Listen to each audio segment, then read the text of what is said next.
Olá pessoal, mais uma vez de volta aqui na VetSmart, dessa vez trazida por um convite da Mars para conversar com vocês a respeito de um tema tão relevante que é a obesidade felina.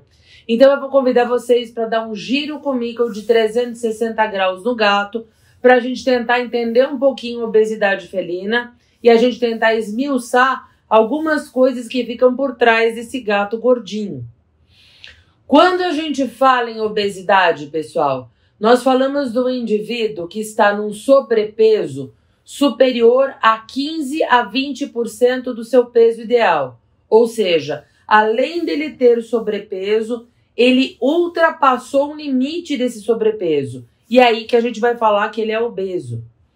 Quando a gente dá definição de obesidade, a gente vai falar que é o acúmulo excessivo de gordura corporal, ou seja, o excesso do excesso, e que pode trazer um comprometimento importante para as funções orgânicas normais dos indivíduos, gerando doenças que a gente vai chamar de comorbidades. A gente sabe que a obesidade, ela é uma doença, ela é um estado inflamatório, mas ela acarreta em várias consequências para o indivíduo, nas mais diferentes facetas e qualquer tecido que isso pode acontecer. Então eu posso ter repercussões endócrinas, repercussões cardiovasculares, repercussões musculoesqueléticas, repercussões dermatológicas e repercussões na saúde e na homeostase do indivíduo no geral. A obesidade, ela influi bastante de uma maneira bem adversa, tanto na qualidade de vida do indivíduo quanto na longevidade do indivíduo. E atualmente, para qualquer espécie estudada, então a gente vai pensar o homem, o equino, os macacos, os caninos e os gatos, a gente sabe que a obesidade interfere em muito com a redução do tempo de vida. A gente sabe que quanto mais obeso o indivíduo, menor a expectativa de vida que ele tem, e esse tempo que ele vive é um tempo que normalmente ele vive doente, lidando com essas comorbidades geradas por essa condição. Existem critérios humanos que a gente tenta extrapolar aí para os animais de companhia, mas que nem todos são extrapoláveis na sua totalidade. Então, os critérios que são utilizados para a classificação do indivíduo humano obeso não podem ser usadas e ainda não são usadas para os animais. Então, esses critérios eles são um pouquinho diferentes, apesar da gente entender que algumas coisas são muito parecidas. Por exemplo, o indivíduo humano ele vai ser classificado em obeso, obeso mórbido, super obeso. Então, tem uma classificação um pouco diferente, inclusive com conotações importantes pela Organização Mundial de Saúde, que levam esse indivíduo, às vezes, a fazer uma cirurgia para o tratamento da obesidade, que é a cirurgia bariátrica. Nos gatos, ela é considerada a doença nutricional mais importante na espécie, com uma prevalência estimada de até 40% dos gatos. Tem trabalhos que falam em 22% dos gatos atendidos em hospitais serem atendidos como obesos, tem trabalhos que falam de 30%, tem trabalhos que falam de 40%. Existem algumas localidades que a gente vai perceber que essa prevalência está subestimada, né? Principalmente por quê? Porque muitos tutores não levam os gatos aos hospitais veterinários, então a gente acaba perdendo essa numerologia. Por exemplo, no Brasil, em que a gente tem uma taxa de medicalização muito baixa, que é inferior a 20%, ou seja, menos de 20% dos animais são levados aos hospitais veterinários ou às clínicas veterinárias para realizar vacinas ou tratamentos preventivos, a gente sabe que a gente deve perder muito esses números no país e a gente sabe que aqui os aspectos nutricionais e o manejo dos animais é muito mal conduzido. E a gente sabe que a obesidade ela entra num quesito fundamental chamado de saúde preventiva. Então, atualmente, quando a gente começa a fazer programas mais sérios dentro das clínicas e hospitais veterinários e a gente lida com a prevenção de doenças e a prevenção de estados mórbidos, a gente sabe que a obesidade sempre entra na nossa mira também. Com relação à patogenia, a obesidade ela é uma condição multifatorial. ela vai um pouquinho além daquilo que a gente sempre acreditou que fosse apenas uma condição relacionada a um balanço energético positivo. A gente sempre acreditou que o indivíduo era gordo porque ele sempre comia mais do que ele gastava. Tudo bem, esse balanço energético positivo, ele existe. Mas além da gente ter essa entrada maior do que saída, existem fatores genéticos e epigenéticos que interferem bastante com o funcionamento do indivíduo, predispondo-o ou não à obesidade, inclusive com relação ao seu próprio metabolismo e ao seu padrão hormonal. A gente sabe que fatores sexuais podem interferir e no gato os fatores sexuais mais importantes, primeiro é o status reprodutivo entre indivíduos inteiros e indivíduos castrados. Lembrando que o indivíduo castrado tem uma tendência à obesidade, primeiro porque ele gasta menos energia para a produção de hormônios e para a produção de células sexuais.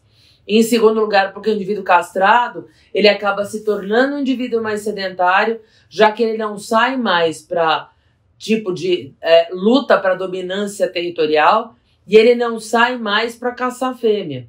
Então esse indivíduo ele acaba ficando mais restrito no ambiente doméstico, que se não tiver um enriquecimento ambiental interessante para esse gato, a gente acaba favorecendo com que ele acabe tendo ganho de peso, justamente porque ele gasta menos energia. Com relação ao sexo, a gente sabe que o macho na espécie felina é mais predisposto que a fêmea, justamente porque a fêmea da espécie felina, muitas vezes, não tem tanta atividade física quanto o próprio macho, tem um padrão hormonal diferente e o próprio padrão de gasto de energia para o trato reprodutivo. Então, o macho, ele super representa o indivíduo em sobrepeso ou obeso na espécie. Agora, com relação à idade, a gente não tem fator correlacionado com faixa etária desses indivíduos. A gente pode ter uma obesidade hiperplásica durante a fase de crescimento, em que o tecido adiposo multiplica o número de células, que são aqueles indivíduos que fazem uma ingestão de alimentos muito calóricos e em grande quantidade na fase de crescimento. Mas o que a gente mais tem na espécie felina é a obesidade hipertrófica, em que eu tenho o aumento do tamanho da célula gordurosa, o aumento do tamanho do adipócito, normalmente indivíduos já em idade adulta e normalmente relacionados aos fatores que a gente já comentou, mais o manejo alimentar e o manejo social desses gatos. Diferentemente da espécie canina, o macho ou o gato com idade avançada não tem tendência a ficar obeso. No cão, a obesidade é um fator muito ligado ao avanço da idade e no gato é o contrário. Com o avanço da idade, na verdade, os gatos têm uma tendência à perda de peso e ao aumento do consumo de energia. Com relação à ingestão de alimentos, a gente sabe que a ingestão para o gato é controlada por um sistema neuroendócrino que envolve cerca de 50 hormônios e peptídeos. Na atualidade, existem várias dessas substâncias com ação já conhecida e inter-relação já conhecida. Então, a gente sabe que não é simplesmente o que ele come e o quanto ele come. A gente sabe que existem fatores que vêm por trás, tanto fatores extrínsecos quanto fatores intrínsecos. A ingestão, ela vai depender muitas vezes de carências ou de necessidades individuais de cada gato, para nutrientes que ele normalmente absorve ou que ele não absorve, ou que ele sinta mais falta ou que ele sinta menos falta. Mas a gente sabe que a gente tem dentro desse controle neuroendócrino substâncias que determinam a fome, substâncias que determinam a saciedade, substâncias que determinam o apetite, substâncias que determinam a satisfação. Tomem cuidado quando a gente compara as palavras satisfação e saciedade. Saciedade é sentir-se saciado, sentir-se repleto, sentir-se cheio, sentir-se abastecido. Satisfação se refere ao prazer ligado a comer. Muitos indivíduos apresentam obesidade porque eles secretam substâncias que determinam a sensação de prazer quando eles comem ou qualquer tipo de alimento ou especificamente alguns tipos de alimento. E a gente sabe que esse controle tem uma sintonia muito fina com neurotransmissores do prazer, a própria dopamina, ela pode entrar aí, a própria serotonina, que às vezes ela acaba sendo secretada dependendo do alimento que acaba sendo ingerido, e muitas vezes pelo próprio prazer de sentir os sabores durante o momento da refeição. Então, refeições saborosas podem gerar satisfação, e quando geram muita satisfação, elas podem gerar o vício na ingestão. O que acontece é que o que ele precisa comer, com os estímulos que ele tem para preenchimento, para abastecimento ou para parada desse abastecimento, isso tudo tem que viver em harmonia. Quando essa harmonia ela é quebrada, a gente começa a desencadear o ganho de peso, e esse ganho de peso acaba determinando, quando em superávit, a própria obesidade. Uma grande chave que a gente tem para a própria obesidade felina, mas obesidade dos pets em geral, é um palavrão que a gente chama de antropomorfização. O que é uma antropomorfização? É quando a gente começa a humanizar demais o pet. E a gente vive um momento em que o ser humano realmente está buscando uma companhia mais harmônica, uma companhia mais empática para ele, uma companhia mais fiel, uma companhia mais solidária. Então ele tem transformado o pet num substituto para a companhia humana. Só que o entendimento começa a ficar meio complicado e ele às vezes tenta humanizar demais esse pet. Então você tem o animal vestindo roupinha, o animal usando gravata, o animal muitas vezes usando brinco, usando piercing, fazendo uso de tablet. Então o que acontece? No meio disso, as trocas também começam a ficar diferentes, e as moedas de troca que existem entre humanos, que são moedas que muitas vezes acabam envolvendo interesses pessoais, do tipo a compra do sentimento, e eu te agrado para você me amar, eu te dou um presente para você deixar de ficar chateado comigo, acaba se fazendo isso também com o animal. E muitas vezes isso pode acabar gerando animais que fiquem muito obesos. Por quê? Porque a gente quer agradar, a gente quer dar provas de amor, e a nossa prova de amor, às vezes, ela acaba sendo concretizada sob a forma da oferta de alimentos ou de petiscos. Quando a gente vai pensar de uma forma geral, então, essa quebra de harmonia que vai fazer o meu paciente ficar gordo / obeso, ela vai ser ligada a fatores extrínsecos ou externos e a fatores intrínsecos ou internos. Os fatores extrínsecos vão ser a composição do alimento, né? Então, se é um alimento que engorda mais ou engorda menos, tem mais carboidrato, tem mais gordura, tem menos carboidrato, tem menos gordura. A palatabilidade, o quanto aquilo é gostoso, o quanto aquilo satisfaz. A competição alimentar, a gente esquece disso, e alguns autores equivocadamente falam disso só pro cão, mas isso é mentira, porque muitos gatos que querem provar domínio territorial, esses gatos eles competem, chegam primeiro no prato, comem antes dos outros ou comem muito mais e não deixam os outros se alimentarem. O estilo de vida desse gato, que de vez em quando você faz tudo direitinho para esse gato dentro de casa. Então, dentro de casa você dá comida na hora certa, você dá a quantidade certa, mas você deixa ele ir para o meio externo. No meio externo ele faz uma ruaça total, porque ele come na casa dos vizinhos, ele rouba a comida dos gatos dos vizinhos, ele rouba a comida do cachorro do vizinho, ele come rato no quintal.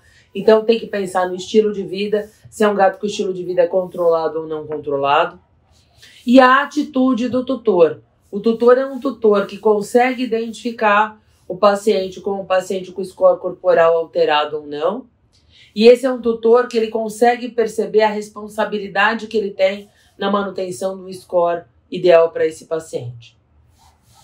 Os fatores intrínsecos são aqueles que a gente comentou ali atrás. Então a gente vai pensar que existem algumas raças que podem ser mais ou menos predispostas à obesidade, né? A raça persa é uma raça predisposta a ficar obesa, porque é um indivíduo que já não tem muita mobilidade, o gasto de energia é pequeno, inclusive pela própria conformação do trato respiratório. Existem indivíduos de raça siamesa ou congêneres dos siameses que também têm uma tendência a um ganho de peso um pouco maior. Lembrar que a idade, a gente vai ter um indivíduo adulto, mas não um indivíduo idoso, que é um indivíduo que acaba sendo mais propenso ao ganho de peso.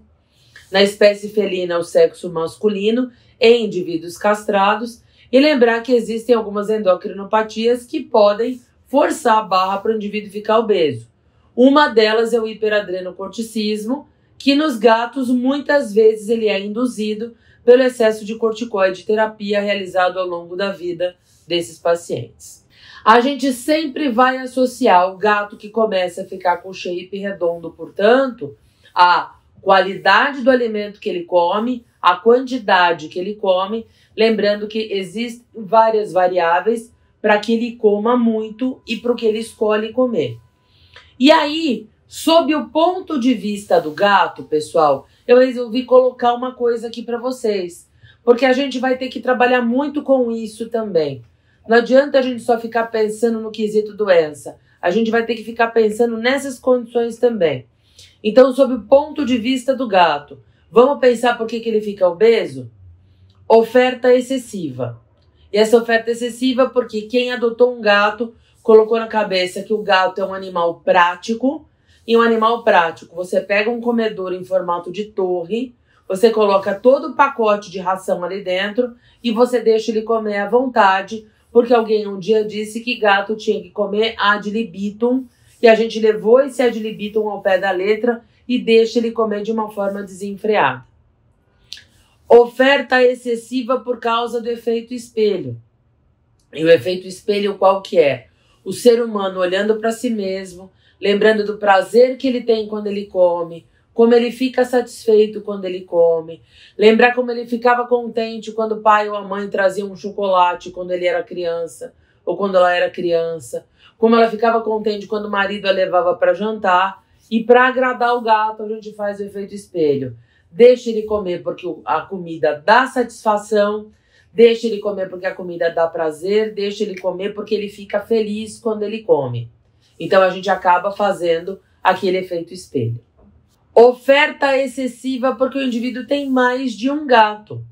E quando ele tem mais de um gato, aí abastece pratinho para tudo quanto é lugar. Se você tem um indivíduo mais rápido, ele come mais cedo que os outros. Se você tem um indivíduo que quer ser dominante, não importa quão gordo ele corre mais cedo para mostrar que ele come mais rápido. Então, eventualmente, isso vai acontecer. Então, lembrar que às vezes a gente coloca muita comida ou muitos pratinhos justamente para que a gente consiga abastecer todos os gatos. E às vezes só um gato se abastece e outros gatos passam fome. Oferta excessiva por causa da prova de amor.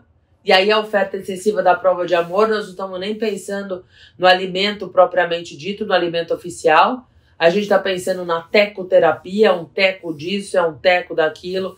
Ele come na mesa com o tutor, ele come na cama com o tutor no café da manhã, ele ganha petisco o dia inteiro. A ingestão excessiva do gato por questões de ansiedade. Às vezes ele tem uma quantidade ali, ele nem tem tanta fome assim, mas ele é aquele coitado daquele gato que é trancado numa casa, ele não tem enriquecimento ambiental, e o que ele tem para fazer é defecar, urinar, dormir, beber água e comer. E aí o que ele faz? Cada vez que ele levanta, ele vai dar um rolê, ele é insensível à sede. Normalmente ele defeca uma vez por dia. Se ele não tá bebendo tanta água, ele não urina tanto, então a hora que ele acorda, ele dá um rolezinho, sozinho dentro de casa, sem nada para fazer, ele vai lá e ele come. O tipo de animal que mostra esse comportamento ansioso, uma dica que eu dou para vocês, é aquele animal que chega em casa e a hora que você faz carinho nele, desesperadamente ele vai comer. Qualquer coisa que aconteça que deixe esse gato mais feliz, desesperadamente ele vai comer. Isso é uma marca de ansiedade. Então a gente sabe que esse indivíduo a gente precisa tomar um pouquinho mais de cuidado. A ingestão excessiva, que também acontece por conta do próprio tédio, né? Que era o que eu estava comentando com vocês, justamente esses gatos que ficam sem muita coisa para fazer, na ausência do que fazer, eles comem. E às vezes, mesmo quando o tutor está em casa, eles não têm o que fazer, porque o tutor fica o tempo todo fazendo alguma outra coisa e não interage com esses gatos. Então, a falta de interação com esses gatos, a falta de enriquecimento ambiental, gera a necessidade de se criar prazer em alguma outra atividade e normalmente a ingestão de alimento. E o domínio social que eu comentei com vocês, né? O cara quer provar que é ele que manda, então ele domina a prateleira, ele domina a caixa de areia e ele domina um prato de comida. Quando a gente tem tutores desavisados, eles têm essa ideia de que eles têm que colocar todo esse tanto de comida para um gato no pratinho. Lembrando que se esse gato abocanha essa comida, se a saliva dele molha os croquetes de ração que estão ficando por baixo, alguns croquetes depois podem até ficar umedecidos, podem até fermentar e causar alguns dissabores aí para esse gato. Mas se esse gato for um gato tipo eu, se você encher meu prato, me ensinaram que eu não podia jogar comida fora. E tem gatos que assim, eles são compulsivos. Indivíduos compulsivos não param enquanto o prato não acaba. Mesmo que ele não faça isso numa bocada só, ele demora umas 2 horas para fazer isso, mas ele vai e vem, e vai e vem, e vai e vem, até esse pratinho tá vazio. Uma coisa que ajuda bastante é quando a gente começa a oferecer sachês ou alimentos úmidos para esse gato. Porque o alimento seco, ele demora mais para saciar. O alimento úmido, ele traz saciedade mais rápido. Então, uma vantagem que a gente tem, às vezes, para tentar corromper esse tipo de atitude ou esse tipo de comportamento do gato, é fazer a oferta do alimento úmido para que ele coma o alimento úmido, se sinta mais estufadinho, se sinta mais saciado e não tenha tanta necessidade de comer tanto naquele momento. É uma das estratégias que a gente tem de prevenção para a obesidade, é a oferta de alimentos úmidos. Ou o animal só come alimento úmido, ou esse animal ele pode entremear, ele pode intercalar ao longo do dia o alimento úmido com o alimento seco. Deem uma olhada no comportamento desse gato, olha o tamanho da bocada que ele dá no prato de comida, só porque tem um outro indivíduo fazendo com ele um compartilhamento do alimento. Para ele mostrar que ele domina, ele abre a boca, ele vem que nem uma retroescavadeira. Ele vai pegando todo o alimento de dentro do pote para nem deixar espaço para o outro conseguir pegar uma bocada. E talvez ele nem tivesse com tanta fome assim, mas isso pode fazer esse gato ficar obeso. E é claro, pessoal, a gente oferece petisco para o gato? Oferece. Oferece petisco por vários motivos. Primeiro, porque é bacana. Segundo, porque é uma forma de enriquecimento ambiental. A gente pode explorar o olfato do gato. Então a gente esconde os petiscos, ele caça os petiscos, estimula esse sentido que para ele é tão importante e depois ele tem uma recompensa prazerosa. A gente bonifica o gato por boas atitudes, bonifica o gato quando ele se permite ser escovado, bonifica o gato quando ele vai ao consultório veterinário para fazer vacina, para fazer colheita de material biológico, bonifica o gato quando ele se permite fazer algum outro procedimento como cortar a unha. Então a gente vai fazendo a bonificação e é claro, tem o prazerzinho dele do dia. Só que tem que tomar muito cuidado, porque normalmente o petisco, ele é calórico, ele é gostoso, ele tem gordura. Então a gente vai lembrar que se a gente der em excesso, é como dar um pacote de bolacha Bono para uma criancinha, né? Uma criancinha não vai comer um pacote de bolacha Bono todo dia, que ela vai ficar enorme. É a mesma coisa com relação ao gato. Ele não pode comer um potinho de petisco todo dia. Então a gente dá 2 petiscos de manhã, 1 petisco à noite, e aí a gente sempre vai moderar isso e sempre dar com bastante parcimônia, mas para eles isso acaba sendo fundamental. Qual é a preocupação que eu tenho com a obesidade, por exemplo? A preocupação que a gente tem é o estado de saúde do paciente. Foi-se o tempo que a questão era estética. Principalmente porque bicho gordo fica bonitinho, né? A gente, quando fica mais gordinho, de vez em quando a gente fica um pouquinho mais bizarrinho, mas o paciente gato, o paciente cachorro gordinho, eles ficam fofos. E de vez em quando esse fofo desperta no próprio tutor um efeito Felícia, né? De, ai meu Deus, ele é lindinho porque ele é fofo, e não quer aceitar que aquilo tá errado, que ele não pode ser assim, né? Você tá num consultório veterinário, você tem um cliente que chega com um gato com peso normal, e você tem um gato na recepção com um gato obeso. O cara que tá com o gato obeso tá orgulhoso do gato que ele tem no colo. O gato com peso normal, ele tá morrendo de inveja do outro que é gordo porque o dele não tem aquele peso. Ele acha que o dele é que tá magrinho. Então, o que a gente tem são conceitos que ficam equivocados. Só que por trás da obesidade, lembrem-se que existem repercussões para a saúde. O tecido adiposo, para começar, é um tecido endócrino ativo. Ele não é um tecido morto como a gente achava lá atrás. O tecido adiposo amarelo é aquele que apresenta um glóbulo grande de gordura, né? Uma célula. O adipócito ele tem um grânulo importante, e esse grânulo é uma estrutura endócrina tão ativa que produz uma série de substâncias. E nessa série de substâncias existem fatores hormonais e existem citocinas pró-inflamatórias, que a gente vai chamar de adipocinas. Dessas adipocinas existem substâncias já com funções muito bem estudadas. E funções que têm a ver com processos dentro da obesidade ou com repercussões da obesidade que são importantes. A gente tem a leptina, a adiponectina, que são muito importantes quando a gente estuda o paciente obeso. A leptina ela é um hormônio que normalmente deveria deixar o indivíduo obeso. E o indivíduo obeso, ele produz muita leptina, porque ela vai ser produzida cada vez que a gente faz lipólise. E acreditem se quiser, o indivíduo obeso, ele faz muita lipólise, ele faz lipólise constante. Ele constantemente remodela essa gordura. Tanto que ele fica normalmente hiperlipidêmico por conta disso, porque ele todas as vezes está jogando ácido graxo livre na circulação. Só que essa leptina que ele começa a produzir em demasia, porque ele é um indivíduo obeso, por mecanismos da própria obesidade, não penetra no sistema nervoso central. Encontra uma resistência para entrar no sistema nervoso. Então não consegue deixar esse indivíduo saciado. E aí é por isso que não casa. Por que o indivíduo tem hiperleptinemia e ele não tem saciedade? Porque essa leptina do indivíduo obeso não consegue entrar no sistema nervoso, porque são criados fatores de resistência para ela. Um outro hormônio importante é a adiponectina. A adiponectina, ele é um fator prognóstico. Vamos colocar que ele é um fator, ele é um biomarcador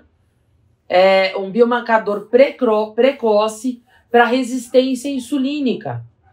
A adiponectina, quando ela começa a ser produzida pelo tecido adiposo, se o indivíduo começa a ficar muito obeso, as concentrações de adiponectina elas tendem a cair. E normalmente quando as concentrações dela começam a ficar baixas, indica que esse indivíduo está fazendo hiperinsulinismo. E se ele está fazendo hiperinsulinismo, ele tem resistência periférica à ação da insulina. É um indivíduo que tem tudo para se tornar diabético. Existem várias outras substâncias que eu listo aí para vocês, como a resistina, angiotensinogênio, lipase hormônio sensível, que é importante também para fazer lipólise desses pacientes, fator de necrose tumoral alfa, interleucina 6 e várias outras substâncias.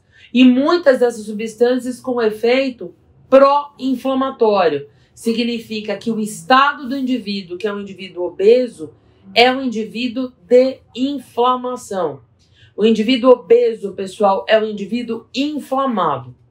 E isto não é bom, porque significa que se ele tiver quadros, que sejam quadros importantes no quesito de inflamação, se ele faz uma pancreatite, se ele faz uma perfuração intestinal, se ele tem que fazer uma enterotomia, uma enterectomia, se esse indivíduo faz uma peritonite, a inflamação dele é muito mais intensa, ele tem muito mais chance do desenvolvimento de síndrome de resposta inflamatória sistêmica, ele tem muito mais chance de sepse, ele tem muito mais chance de coagulação intravascular disseminada. Isso acontece em indivíduos humanos. Então existem humanos que vão fazer cirurgias por conta de pedra, de cálculo renal, urólito renal, urólito em ureter, e que entram em coma e que não saem do hospital por meses por conta de complicações devido à obesidade. Então, por isso que a gente precisa cuidar desse excesso de tecido adiposo. Os danos colaterais, na verdade, da obesidade, eles são observados em indivíduos a partir de qualquer grau de sobrepeso, de qualquer grau de obesidade, mas eles são efetivamente marcantes para aqueles indivíduos que tenham excedido o seu peso ideal em mais de 30%. E aí, quem que a gente vai falar que são os danos colaterais da obesidade, fora aquela condição inflamatória que eu falei para vocês? Primeiro lugar, as doenças musculoesqueléticas, lembrando principalmente do sistema osteoarticular. A doença articular degenerativa, também chamada de osteoartrose, no indivíduo com mais idade, coitados deles. É muito peso, né? É uma sobrecarga muito grande para a articulação conseguir controlar. Então, esses indivíduos eles vão fazer doença degenerativa articular. Doenças cardiovasculares são importantes, são em todas as espécies. Nos gatos, elas não são muito relacionadas à obesidade, mas uma coisa que eu já posso falar para vocês é que os indivíduos obesos que eu atendo invariavelmente apresentam hipertensão arterial. E essa hipertensão arterial, se ela fica sustentada, porque o dono do gato obeso não considera a obesidade uma doença, por isso ele não vem ao médico veterinário. Lembrando que a hipertensão ela é silenciosa, esse indivíduo ele pode evoluir para uma cardiomiopatia hipertrófica, né? Uma cardiomiopatia de fenótipo hipertrófico e, em consequência, a hipertensão sustentada. Alterações respiratórias, é claro que existe uma demanda muito maior de oxigênio para o indivíduo que é obeso, e eu vou mostrar para vocês uma condição que me assustou em muito num paciente que eu atendi. A insuficiência respiratória por acúmulo de gordura visceral dentro do tórax. Esse indivíduo morreu de insuficiência respiratória. Diabetes mellito vai se desenvolver por conta da resistência periférica à ação da insulina. Esse indivíduo ele vai se tornar um diabético, a gente sabe que a maior parte dos felinos diabéticos são diabéticos porque são obesos. Então, na espécie felina existe uma ligação muito grande e apesar de eles serem diabéticos do tipo 2, que é aquela que tem essa resistência periférica à ação da insulina, a gente sabe que esses indivíduos vão ter que fazer uso de insulina mesmo. Ah, mas o gato que é diabético, ele pode fazer uso de hipoglicemia antioral. Não é bem assim. A gente sabe que atualmente a premissa é todo paciente diabético começar o tratamento com insulinoterapia. Eles vão fazer dislipidemias, ou seja, eles vão apresentar níveis alterados de triglicéridos e colesterol na circulação, justamente porque eles fazem essa lipólise constante por causa de fatores que ficam permanentemente ativados. O próprio excesso de insulina na circulação, às vezes pode favorecer um pouco isso. E o que vai acabar acontecendo é que indivíduos que começam a fazer hiperlipidemia junto com hiperglicemia podem começar a fazer neoglicogênese, podem começar a jogar bastante gordura para dentro do fígado e fazer um combo chamado síndrome metabólica. Em indivíduos que são obesos, a gente morre de medo no dia que eles forem parar de se alimentar, pelo risco que a gente tem de uma mobilização excessiva de gordura para o fígado e o desencadeamento da pior doença hepática que o gato pode ter, que é a lipidose. Lembre-se que o indivíduo que é obeso, ele tem dificuldade de eliminação, né? Ele tem dificuldade de higienização, então ele começa a ficar predisposto a um mau esvaziamento da bexiga, ele bebe menos água porque ele se move menos, porque se mover é desconfortável, porque ele fica preguiçoso. Ele esvazia menos a bexiga porque ele tem preguiça de ir para a caixa sanitária, então ele fica com a bexiga mais tempo para ser esvaziada. Ele pode fazer formação de cálculo, ele pode ter infecção do trato urinário. É um indivíduo que pode ter estresse, inclusive por conta de dor crônica, por conta do próprio desconforto gerado pela obesidade. Então, indivíduos obesos podem ter doença do trato urinário inferior dos felinos em várias modalidades: cistite intersticial, infecção do trato urinário, urolitíase. Eles podem fazer dermatopatias por conta da dificuldade que eles têm para fazer o seu asseio pessoal.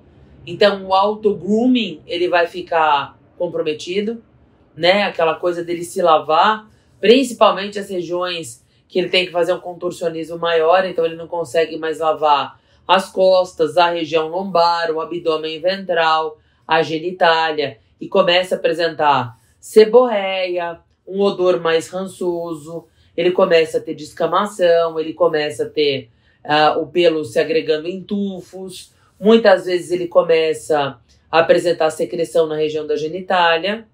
E lembrar que o câncer, ele é muito ligado à obesidade. A obesidade atualmente é considerada um fator predisponente para o desenvolvimento de doenças oncológicas. Lembrar que é um paciente que tem risco de complicações anestésico-cirúrgicas e ele vai ter diminuição da tolerância também ao calor. Só para a gente lembrar que algumas consequências, então, que a gente tem da obesidade são diabetes mellitus, que vai ser tratada com administração de insulina, hipertensão arterial, uma hipertensão que pode ter como consequência uma hipertrofia cardíaca. Lembrando que a hipertensão pode desencadear AVC, descolamento de retina e lesão renal, que a médio e longo prazo é um fator de mortalidade para esse paciente. Esse meu gato, que é o Bartolomeu Bueno da Silva, ele ficou bem gordinho depois que foi morar na casa da avó. O Bartô desenvolveu um linfoma nasofaríngeo, teve bastante dificuldade respiratória por causa da obstrução associada à obesidade. E a gente vai lembrar que esse mocinho aqui começou a comer tanto porque ele começou a sentir saudade da mamãe e a vovó queria agradar ele por conta disso, que ele fez uma doença osteoarticular bem grave que só melhorou depois que a gente colocou ele numa dieta bem severa. O Bartô só voltou a se mexer adequadamente e ficou menos agressivo depois de ele ter perdido 2 quilos de peso. Aqui vocês estão vendo a Brisinha, que é à esquerda. A Brise é uma gata que fez corticoide terapia excessiva por tempo prolongado, desenvolveu o hiperadrenocorticismo. Nesse hiperadrenocorticismo ela virou uma gata obesa. E nesse hiperadrenocorticismo com obesidade, 2 coisas aconteceram. Primeiro, um peso demasiado em cima das articulações. E lembrar que no hiperadreno a gente fica sarcopênico. A gente consome musculatura porque é uma doença catabolizante.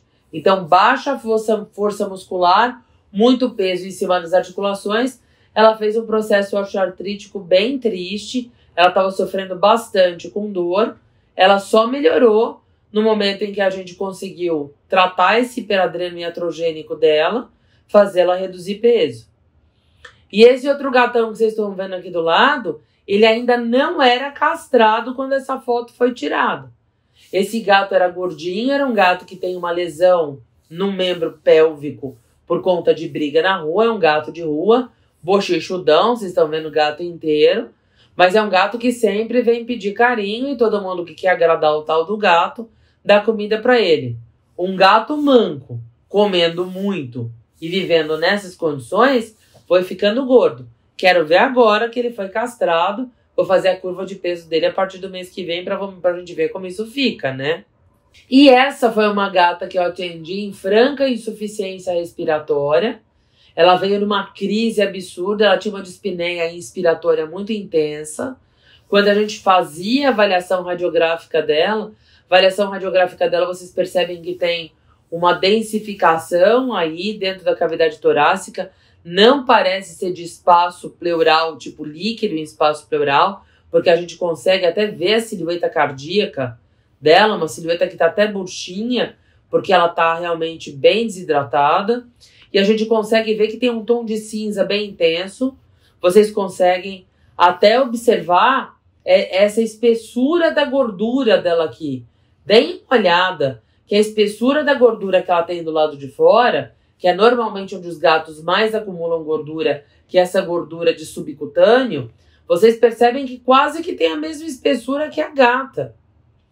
E aí a gente preocupado com o que estava acontecendo, principalmente porque ela aparentemente tem aqui uma neoplasia em costela. E ela morreu de insuficiência respiratória e na necrópsia o que a gente observa era essa absurda quantidade de gordura infiltrada dentro do tórax. Isso é gordura visceral intratorácica, pessoal. Ela morreu porque o pulmão não tinha espaço para expandir e porque o próprio coração não conseguia trabalhar adequadamente por causa dessa gordura que também envolvia o próprio saco pericárdico, né? Isso aqui é uma necrópsia, né? Foi uma abertura que foi feita para checar a cavidade. Esse material ele foi colhido, ele foi mandado para o laboratório para avaliar que tipo de tecido que era, para ver se não era um tumor de gordura, se não era um sarcoma, um lipossarcoma, e era tecido adiposo mesmo. Portanto, essa paciente morreu de obesidade mórbida por acúmulo de gordura visceral em cavidade torácica. E aqueles coitados que vão fazer alteração dermatológica é porque eles não conseguem se lavar adequadamente, né? O que é mais comum a gente ver são alterações no dorso, que é aquele pelo que fica empelotado, fica formando tufos, tudo cheio de caspa, porque ele acaba não removendo mais as escamas, pelame que fica untuoso, um gato que começa a ficar mais odorífero, mas é muito frequente que a gente também comece a encontrar o acúmulo de secreção na genitália, porque por mais que ele faça abdominais, ele não alcança mais aquela região, né? E não é todo gato que tem um companheiro em casa para lavar o pipi dele por ele. E não é todo indivíduo que tem um companheiro disposto a lavar o pipi, né? Então, muitas vezes, esse pipi ele fica com bastante secreção aí dentro do prepúcio. Isso pode predispor a infecção do trato urinário. E algumas fêmeas, a mesma coisa. Não alcança nada para lavar, coitadinha. E de vez em quando elas acumulam uma secreção vaginal semelhante a uma borra de café. E às vezes o indivíduo acha que ela está no cio, que ela tem um cisto ovariano, que ela tem piometra, mas não. É secreçãozinha que a vagina e que a região perivulvar produzem todos os dias, ela acaba juntando aquilo ali e de vez em quando ela levanta fica aquela mácula. Lembrem que às vezes eles ficam com um bumbum muito gordo, fazem preguinhas na região da cauda e por conta disso, pelo atrito, eles podem acabar fazendo umas dermatites por assadura mesmo, que judiam muito, deixam o gato estupidamente agressivo. Então, tudo isso a gente tem que pontuar com o tutor desses gatos. Bom, teoricamente, fazer o diagnóstico de obesidade é fácil, né? Você bate o olho no gato, você vê um gato roliço, você fala, é gordinho. Mas o diagnóstico da obesidade, ele é polimultifatorial. Porque a primeira coisa é verificar se o indivíduo está em sobrepeso, verificar se esse indivíduo está só em sobrepeso ou se ele é obeso, se ele ultrapassou a marca daqueles 15% desse sobrepeso para ele ser chamado de obeso, e verificar se ele já era seu paciente, qual foi a curva de ganho que ele teve ao longo do tempo, quanto que ele ganhou. E para aquele porte de gato, a gente vai estimar qual é o peso ideal. Porque tem gato cujo peso ideal vai ser 3 quilos, outro vai ser 4, outro vão ser 5 quilos, outro 7 quilos. Tem gato cujo peso ideal vão ser 7 quilos porque ele é um gato gigantesco. Então, não é um peso ideal padrão para todos os gatos. Então, isso a gente vai ter que avaliar individualmente. A gente vai ter que fazer uma anamnese completa a respeito de fatores de risco, de estado geral, verificar manifestações clínicas dos diferentes sintomas, nos diferentes sistemas desse gato para a gente checar se ele já não tem um prenúncio de diabetes, se eles não têm manifestações clínicas compatíveis com hiperadrenocorticismo, verificar se eles não trazem já alguma coisa que reflita problemas renais, e a gente vai ter que fazer exames desse gato. Não é simplesmente vai lá, é gordo, vai emagrecer e ponto final. A gente vai fazer uma anamnese completa para checar esse gato, vai escanear esse gato inteiro, vai fazer um screening dele no laboratório. Eu acho importante fazer exame de imagem, pelo menos uma ultrassonografia, para que a gente possa elaborar de forma adequada o plano de emagrecimento dele, acompanhar esse indivíduo ao longo desse emagrecimento e já checar se ele não tem comorbidades. Lembrar que é muito importante a gente ter uma conversa séria com o tutor e que muitas vezes a nossa argumentação ela tem que ser baseada em dados do prontuário. Se esse paciente foi um paciente seu a vida inteira e você mostra para ele um aumento escalonado da massa corpórea, principalmente se a gente coloca isso em gráficos, a maior parte dos sistemas que a gente usa nos hospitais veterinários, eles colocam o peso em gráfico. Então eu sempre coloco ali o peso no lugar certinho, não só dentro da ficha, na lacuna que o sistema me dá, porque depois quando você coloca o acompanhamento do peso, ele coloca aquilo dentro de um gráfico. E quando eu percebo que essas oscilações acontecem, eu faço o cálculo de quantos % ele ganha ou perde de consulta para consulta. Porque quando você coloca em gramas, talvez o cara não perceba tanto. Mas quando você coloca em porcentagem, ele ganhou 10% do peso, ele ganhou 25% do peso, ele ganhou tantos por cento em cima do peso do ano passado, isso acaba chamando um pouquinho mais de atenção. Com relação à anamnese, é muito importante, dentro da anamnese geral, fazer aquela anamnese sistemática ao longo de todos os sistemas, verificando se ele tem polifagia, poliúria, polidipsia, perda ou ganho de peso, se existem outros comportamentos, como é que é a história dele dentro de casa, vacinação e todo o resto. Mas pensando especificamente dentro do padrão obesidade, a gente focando na dieta, eu preciso de 6 tópicos fundamentais. O primeiro, o tipo de alimento oferecido e qual a quantidade oferecida desse alimento.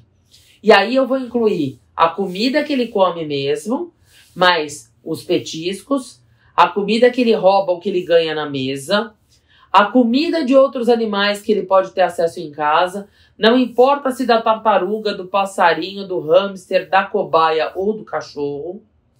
Saber se ele caça presas, então ele come rato, ele come passarinho, é caloria do mesmo jeito, barata, lagartixa. Se ele costuma fugir, ele vai para a casa do vizinho, porque muitas vezes o furo está na comida que ele come no vizinho. Ele pode comer uma ração light aqui, mas na casa do vizinho ele come aquela que é a ração Cheetos. Alimentos e recompensas que ele receba todas as vezes que ele se comporta bem, principalmente para reforço positivo ou quando é utilizado para administração de medicações.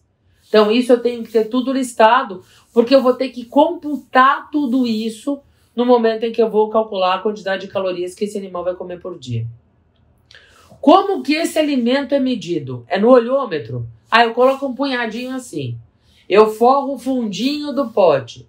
Não. Lembrar que a gente vai ter que pesar ou a gente vai ter que utilizar um copo medida, mas a gente tem que ter uma medida certa, uma medida objetiva e não subjetiva.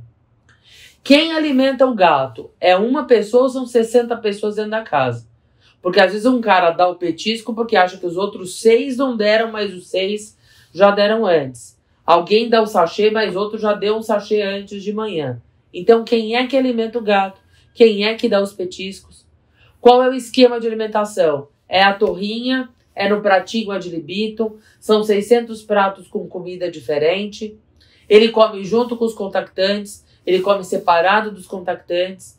Ele come só a seca? Ele come só a úmida? Ele come a seca com a úmida? Qual é o alimento que ele come? E qual é a possibilidade que a gente tem numa casa em que existam contactantes, principalmente da mesma espécie, em que a gente cria uma estação de alimentação individualizada, para que ele só seja alimentado ali, que não tenha acesso a nenhum outro alimento. Isso tudo a gente precisa conversar, então é uma consulta bem demorada. Quando a gente faz o diagnóstico, é claro que o meu primeiro padrão, depois da inspeção visual, é a massa corpórea do indivíduo. Então eu vou colocar esse gato na balança, mas lembrar que isso não satisfaz. Eu vou ter que definir nesse gato o seu score de condição corporal. Vou ter que definir para ele o seu score de condição muscular.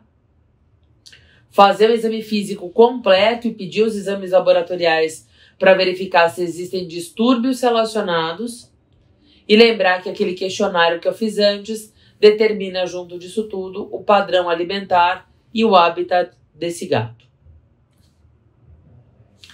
Com relação à massa corpórea, lembre-se de sempre, desde que ele é pequenininho, fazer a curva desse gato, não deixar de pesá-lo nenhuma vez quando ele vem para o consultório médico. Que o score de condição corporal, o indivíduo obeso é aquele que tem score de condição corporal 8/9 ou 9/9, né? 6 e 7 são indivíduos em sobrepeso, 4 e 5 são indivíduos com condição ideal, 8 e 9 são os indivíduos obesos, que são aqueles que a gente não palpa mais as costelas, são aqueles que são arredondados, que têm uma barriga pronunciada, que muitas vezes já começam a ter a largura do corpo muito maior do que a largura do pescoço. Então lembrar que a gente tem esses mapinhas que conduzem a gente para que a gente saiba como fazer essa definição. O score de condição muscular, a gente vai pegar pontos estratégicos do organismo para verificar se ele tem massa muscular palpável ou não. Se era para ele ter cobertura de musculatura e a gente palpa o osso ou a gente enxerga o osso, significa que ele perdeu musculatura. Então a gente sempre vai dar muita atenção, principalmente inicialmente aos músculos epaxiais, que são aqueles que a gente vê aqui no dorso do indivíduo, né? Na lateral, aí das apófises dos corpos vertebrais. Então, quando a gente começa a perceber que a gente palpa o osso da coluna e não consegue sentir a musculatura, é a primeira coisa que chama atenção de perda de musculatura. A gente também vai olhar a espinha da escápula, como vocês estão vendo aqui, a crista do occipital, os arcos zigomáticos e muitas vezes a asa do íleo.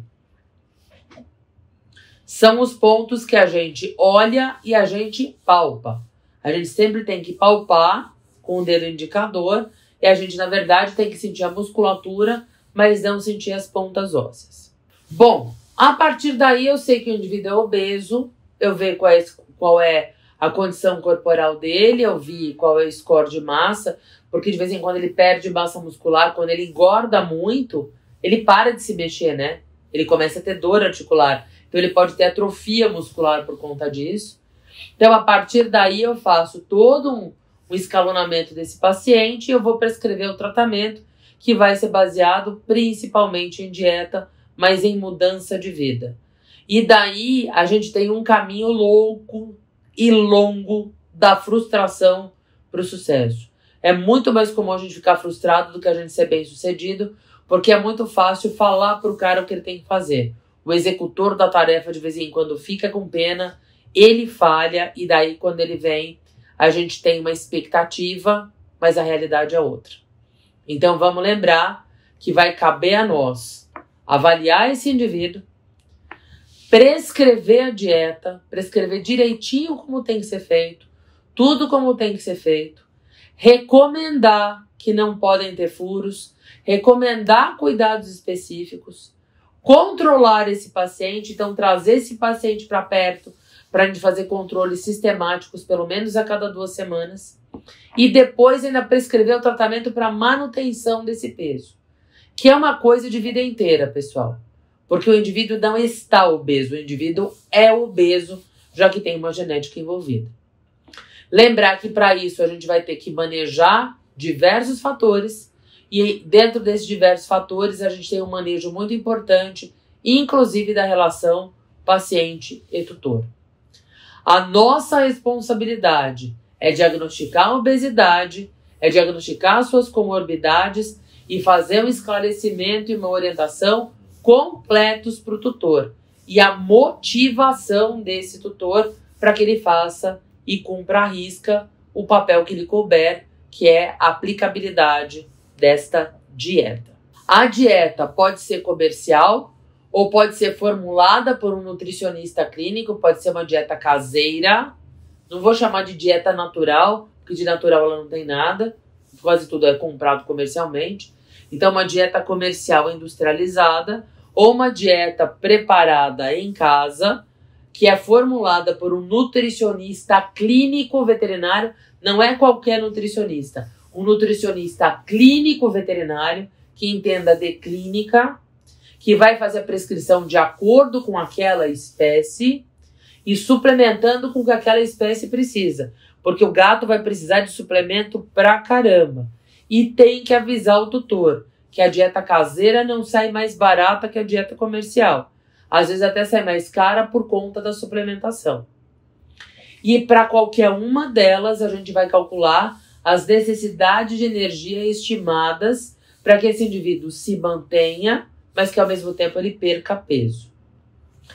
Nessa dieta, a gente vai fazer restrição de entrada de energia, mas normalmente é uma dieta que tem diminuição da oferta de carboidrato, diminuição da oferta de gordura, mas normalmente ela tem um incremento da oferta de proteína, porque o meu objetivo é que ele não perca a massa magra. E quando eu faço restrição de energia para um gato, ele vai consumir massa magra, que é a base da energia para ele. Então eu tenho que incrementar com proteína para ele não quebrar a massa magra e só perder o peso adiposo. A gente vai eliminar ou considerar a comida e os petiscos adicionais da ingestão calórica. O que significa isso? Ou eu tiro tudo que é o excesso, ele não come mais o petisco, ele não come mais a papinha, ele não come mais o biscoitinho, ele não come mais isso. Então eu tiro tudo, só considero a dieta que eu vou prescrever naquela quantidade de energia. Ou se for muita tristeza para aquele paciente aquilo, eu mantenho um petisco por dia, 2 petiscos por dia, mas eu tenho que calcular quantas quilocalorias tem o petisco e eu preciso tirar da quantidade de ração que ele vai comer. Porque na quantidade de quilocalorias total do dia tem que ter tudo que vai poder entrar. Então lembra que cada coisa que eu coloco a mais para agradar esse gato, ou porque ele só come, só toma o remédio quando ele come um pedacinho de pão com requeijão, lembrar que eu preciso calcular e eu preciso descontar da quantidade de energia que eu ia oferecer proporcional no alimento de todos os dias, tá? Lembrar que tudo que a gente oferece sob a forma de petisco tem que contabilizar no máximo com 5% da ingestão calórica diária total. Não é para ultrapassar 5% das calorias que ele ingere por dia sob a forma de petiscos adicionais. O gato come sachê. O sachê, existem sachês que são petiscos, existem sachês que são alimentos completos.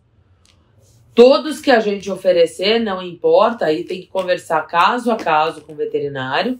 Tudo que a gente vai oferecer para esse indivíduo também entra no cálculo de oferta de energia diária.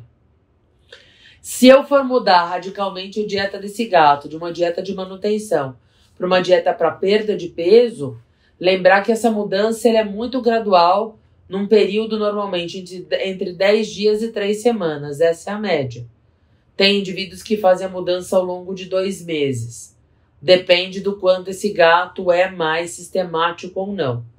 Então, normalmente, a gente, se é ração com ração, é ração seca no meio do caminho, ou vou colocar uma úmida no meio do caminho, a gente acaba oferecendo misturado. Ração seca a gente mistura uma na outra.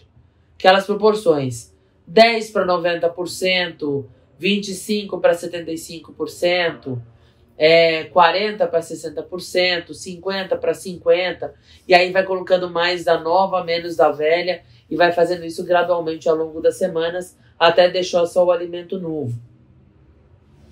Isso é importante para o gato não criar aversão alimentar, e muitas vezes para a gente não induzir uma alteração entérica ou gástrica muito rápida, pela mudança muito brusca dos componentes da dieta, gerando para esse paciente aí uma indiscrição alimentar.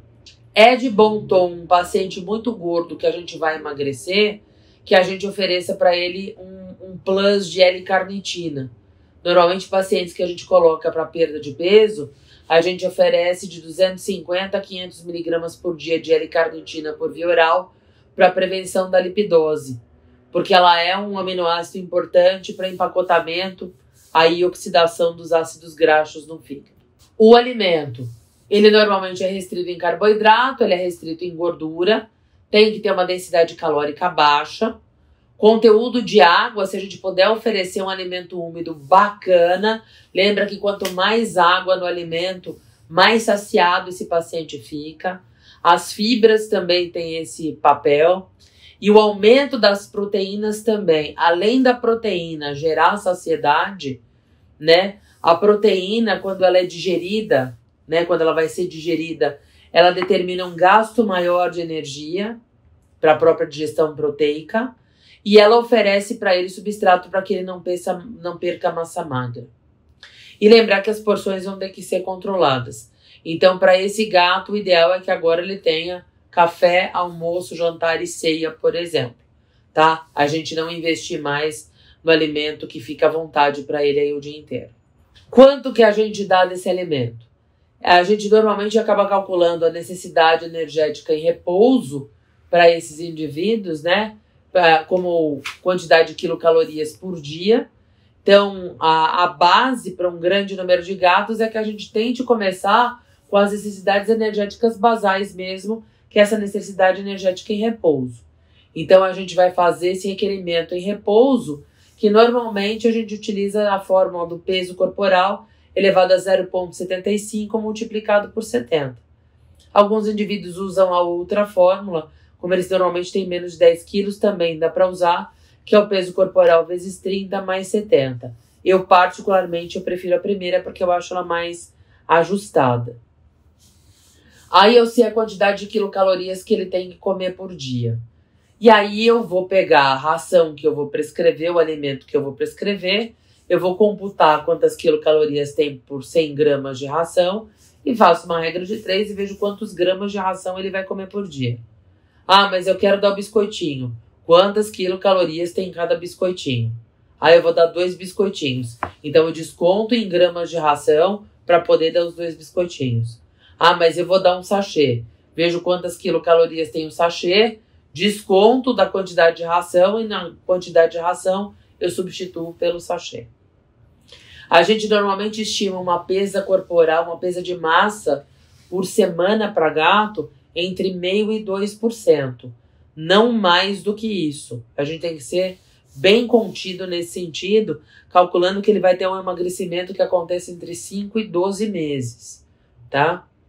Eventualmente, animais que não respondam bem à taxa do requerimento energético basal, num primeiro momento, a gente pode acabar utilizando só 80% dessa quantidade de energia. Então, eu avaliei o animal nas 2 primeiras semanas, no primeiro mês, e percebi que ele não perdeu peso a contento, ele não bateu nem no 0,5% e não teve nenhum furo na casa do tutor. Então, eu vou baixar a quantidade de energia oferecida para ele para 80% dessa necessidade energética em repouso. Então, o que eu faço? A fórmula que eu usei, eu multiplico por 0,8 e aí eu já sei quantas quilocalorias que eu vou dar para esse indivíduo. Para calcular direitinho, existem as balanças colheres, né? Que a gente coloca o material ali dentro, ele já fala pra gente quanto tem de peso direitinho, né? Então, independente de que material eu esteja utilizando, ele me dá o peso daquela quantidade que eu coloquei ali. Então, esse tipo de artefato, esse tipo de balança colher é bem bacana. Balança copo, né? Dosador é bem legal. Tem os copos dosadores que muitas empresas dão pra gente, né? A única coisa é que de vez em quando existe um pouquinho de erro, porque a gente fica pensando em 1/8, 2/8, 3/8, 4/8 da xícara, e de vez em quando tem alguns gramas que escapam aqui pelo meio do caminho, ou aquela balancinha de precisão que a gente pode ter para alimentos, né? Aquela balancinha culinária que a gente usa para quem faz dieta mesmo. Outra estratégia que a gente pode ter é calcular, aí não tenho como dar 613 refeições para o gato por dia, porque eu trabalho fora. Então a gente compra um comedor automático, que é aquele que tem um timer, você coloca a quantidade da comida lá dentro, a cada tanto tempo ele abre e o timer faz com que ele feche tanto tempo depois. Então o gato vai lá, a hora que abre a portinha ele chega lá no comedor, ele vai comer. Quando deu o tempo que era para ele ter comida, a portinha ele fecha. Bom, vocês estão lidando com uma espécie que é uma espécie mais do que especial. Então, alguns gatos ficam super condicionados ao barulho. Eles vêm a hora que eles ouvem o da portinha abrindo. E eles ficam espertos a hora que vai fechar. Tem gato que sabe que a portinha vai fechar, ele pega o material e ele joga para fora. Ele deixa do lado de fora do comedor automático e ele fura a história do comedor automático. Tem gato que é muito gordo e às vezes ele não consegue chegar a tempo. Ele tá longe e ele começa a ouvir o comedor automático disparar. A hora que ele vem correndo, fica muito pouco tempo aberto, ele começa a comer muito menos do que ele precisava e tem gatos que acabam emagrecendo rápido e podem fazer lipidose. E tem gato que é ladino o suficiente para perceber que talvez o ideal seja ele ficar parado do lado do comedouro e esperando o comedouro abrir. E aí ele não faz mais exercício nenhum, ele não faz atividade física nenhuma, porque ele passa o dia inteiro deitado do lado do comedouro, esperando a oportunidade de comer. Então lembrar que de vez em quando isso pode ser uma faca de dois gumes. Vale a tentativa? Vale, mas lembra que é uma tentativa cara. Então vale conversar com o tutor a respeito dos furos que a gente pode ter. A atividade física sempre é interessante, né? Então, continuar brincando com o gato, com as coisinhas que o estimulam a se mexer, sejam ratinhos, sejam varinhas, sejam peninhas, seja uma ponteira, não importa, mas a gente precisa fazer o indivíduo junto com a dieta se mexer. E eu gosto muito da técnica do work for food.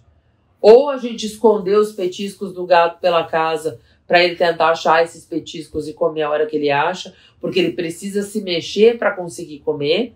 Ou a gente comprar esses kongs, né? Que ele vai ficar girando para ele ser premiado a hora que o petisco sai. Normalmente o ente masculino da casa não gosta muito desse tipo de brinquedo, porque é um brinquedo normalmente barulhento, principalmente para quem tem piso frio. Mas que é uma saída bem interessante, ela é. Gosto muito do que a Fernanda Morim faz, né? Que é pegar os petiscos, jogar para cima tipo sorteio, e os gatos têm que acabar achando onde foi que caíram os petiscos. É uma outra tentativa bem interessante. E aqueles pratos que dificultam, né? Aqueles comedouros que dificultam. Então a gente primeiro coloca a comida do lado de fora. O gato ele tem mais dificuldade para ir pegando os croquetes da ração, porque ele tem essas pontas que ele tem que vencer. Então ele demora mais para comer e ele vai ativando a saciedade. Sabe aquela coisa das 30 mastigações? Então tem pratos assim para comida, tem pratos com labirintos menores para os petiscos. Então os esconderijos para alimento, ou realmente esconder o alimento em diferentes localizações da casa, proporciona um ambiente bem estimulante para o indivíduo que é caçador-predador, faz com que ele tenha o gasto de energia e causa uma sensação de prazer toda vez que ele encontra, porque ele acaba sendo recompensado. Então são outras estratégias que a gente pode utilizar. E aquela coisa da gente tentar fazer os gatos comerem em locais mais individualizados. Então o gato magrinho consegue subir até o telhado, né? Ele escala esse poste até lá em cima e ele come até lá em cima. Então para os magrinhos a gente pode colocar a comida lá em cima e o gordinho que não está conseguindo fazer tudo isso, o pratinho dele pode ficar embaixo. A gente pode alimentar o gordinho também num quarto isolado. Então lembrar que quando eu tenho muitos animais, de vez em quando, a gente vai ter que verificar a possibilidade de individualizar refeições para que a gente não tenha furos. Tá bom? Bom, pessoal, o controle ele vai ser feito com a pesagem do animal a cada 14 dias. A gente sempre anota e mantém o nosso estudo em cima dessa curva de peso. Sempre a gente calcula as porcentagens de perdas, de ganhos ou de estagnação. Faz gráfico porque visualmente fica fácil para se entender. A gente precisa orientar o tutor quanto à possibilidade que a gente tenha que reajustar a quantidade oferecida. Ele não emagreceu o suficiente, pode ser que eu tenha que diminuir. Ou a hora que ele emagreceu, pode ser que eu tenha que diminuir, porque o requerimento dele diminui. Lembrar que normalmente no emagrecimento a gente faz uma curva inicial acentuada mais íngreme e que depois o metabolismo se ajusta, então a gente tende a uma estabilização. Então ao longo de um ano, até a gente chegar no peso objetivo que a gente tem no nosso peso-alvo, a gente vai ter que ir controlando tudo isso. E lembrar que normalmente o tempo de tratamento de ataque é um período de aproximadamente uns 12 meses para que a gente tenha uma perda de peso bem segura para o indivíduo que é obeso. Uma coisa é ser obeso, uma coisa é ser gordo. Um gordo você emagrece em 3 meses, um cara em sobrepeso você emagrece em 5. Um obeso você vai emagrecer em 1 ano para mais, tá? Para que essa perda seja segura, sem efeitos colaterais. E vamos lembrar que a gente vai ter que avisar o tutor que se esse paciente ele tinha comportamentos de fome, que eram vocalização, arranhar, subir no colo, procurar atenção, fazer barulho de pombinha, né? Arrulhado, tipo...